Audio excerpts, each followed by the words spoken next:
Bom dia, você que me assiste. Deus abençoe você e sua família em nome de Jesus.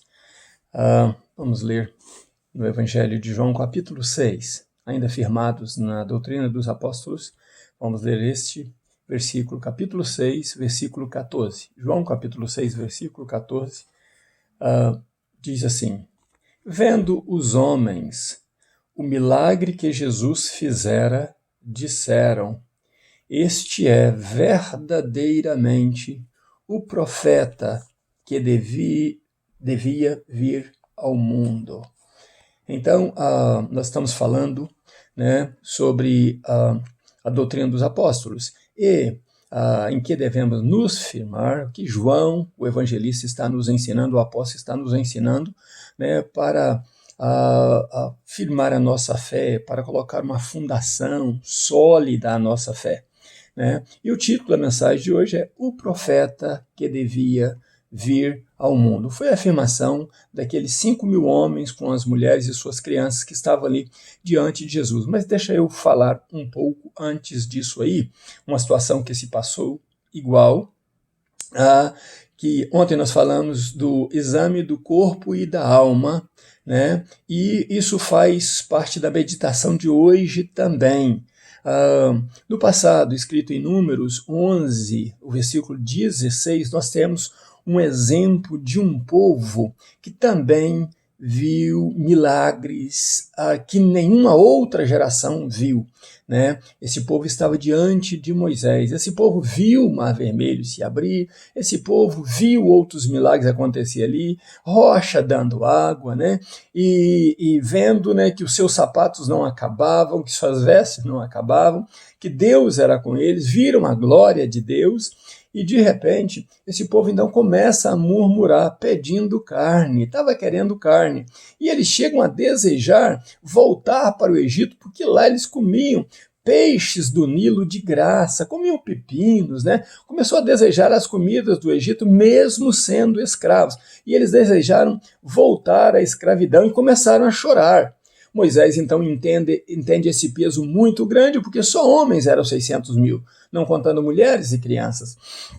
De repente, Moisés, então, reclama com Deus e diz: o Senhor quer que eu seja a babá deste povo, levando este povo no colo com a terra que o Senhor prometeu, sendo que eu não pari esse povo? Senhor, se eu tenho achado graça aos teus olhos, tira a minha vida. Eu não quero mais ver esse povo sofrendo. É um líder, quando vê o povo sofrendo, ele então começa a chorar diante de Deus. E assim fez Moisés. E Deus então diz a Moisés: olha, eu vou cuidar desse povo, eu não vou tirar sua vida, mas separa 70 homens, porque o fardo é pesado, e esses 70 homens irão ajudar você a levar esse fardo, mas separa-os, que eu vou colocar do teu espírito nele, espírito de liderança, espírito de intrepidez, mas eles precisam estar separados. E Moisés separa os 70, e quando os 70 estava separado, Deus tira do espírito de Moisés uma porção e passa para esses homens. E o que aconteceu? Esses homens entraram em êxtase, entraram em convulsão espiritual e começaram a profetizar. E por aquele dia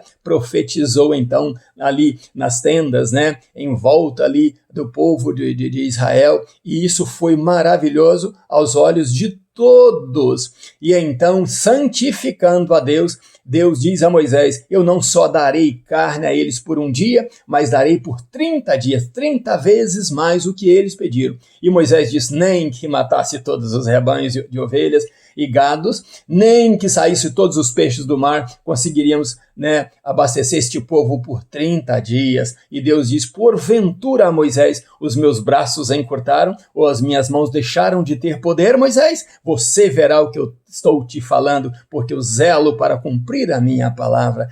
Glória a Deus por isso. E agora, então, vemos uma situação tal qual. Não era um povo que murmurava, Diante de Jesus está um povo ali que viu também os seus milagres, e então resolveu juntar-se uma multidão em volta dele. E Jesus então sobe a um monte com seus discípulos, a uma parte mais alta, e diz, faz uma pergunta a Filipe, dizendo que Jesus via que eles tinham fome, que aquele povo já estava há um tempo perto dele ali, e a multidão se ajuntava cada vez mais. Então Jesus faz um teste a Filipe, dizendo: Filipe, onde podemos comprar pães para este povo?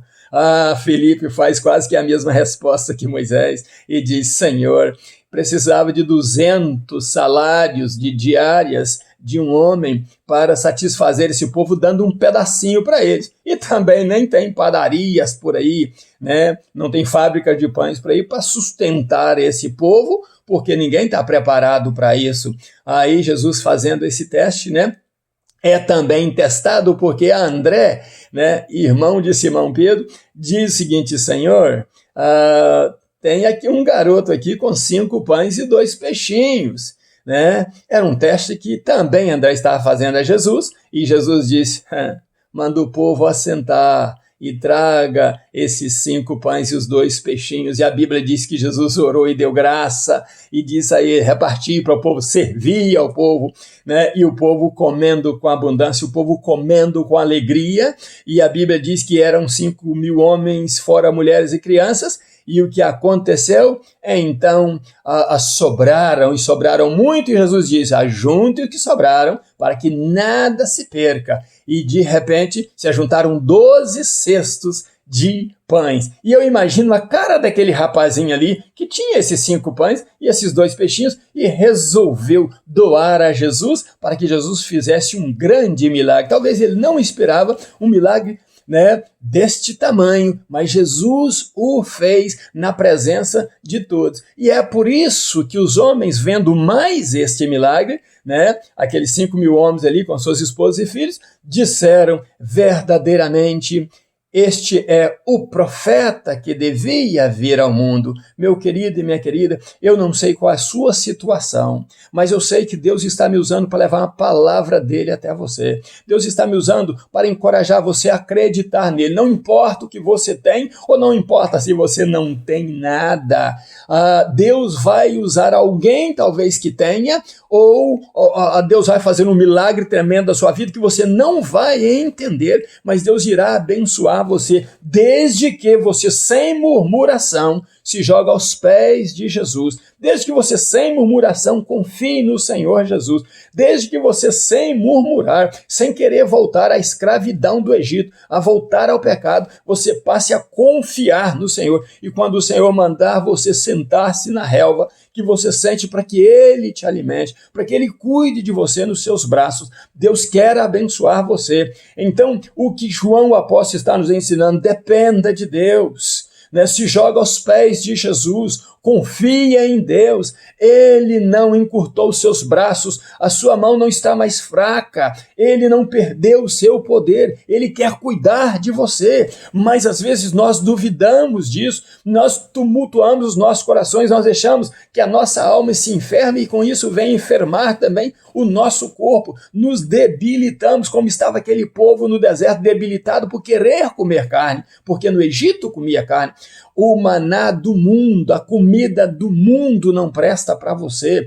O que você precisa se alimentar espiritualmente é da palavra de Deus. A Bíblia diz que se nós confiarmos no Senhor, buscarmos ao Senhor, deleitarmos o Senhor, todas as nossas coisas, as outras coisas serão acrescentadas a nós. O cuidado de Deus estará na tua vida e na minha vida. Deus não nos esqueceu, Deus não nos abandonou nessa vida.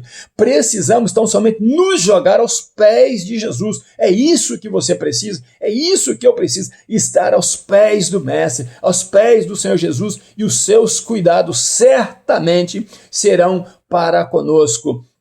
Creia nisso, porque Jesus continua amando você, ele continua tendo compaixão de você, como ele teve aquele povo que estava à sua volta, que não tinha o que comer, mas que estavam ali famintos da palavra que saía da boca dele. Ele tanto cuidou espiritualmente, quando cuidou deles materialmente. Então João nos repassa isso, ele viu este milagre, ele estava ali, e ele sabe que Jesus o fez. Ele também quer que você saiba que Jesus fará na tua vida, e o que eu prego a você são palavras de vida, palavras de mudança. Vale a pena servir a Jesus, vale a pena buscar ao Senhor, vale a pena confiar nele, e nada nos faltará se Jesus for realmente o nosso pastor. Deus abençoe você nesse dia, te dê graça, te dê paz, te dê alegria, mas não deixe de se jogar aos pés de Jesus. ainda nos meus pijamas, buscando a Deus. Um grande abraço meu. Pastor Riva Martins, Deus abençoe você e família, em nome de Jesus.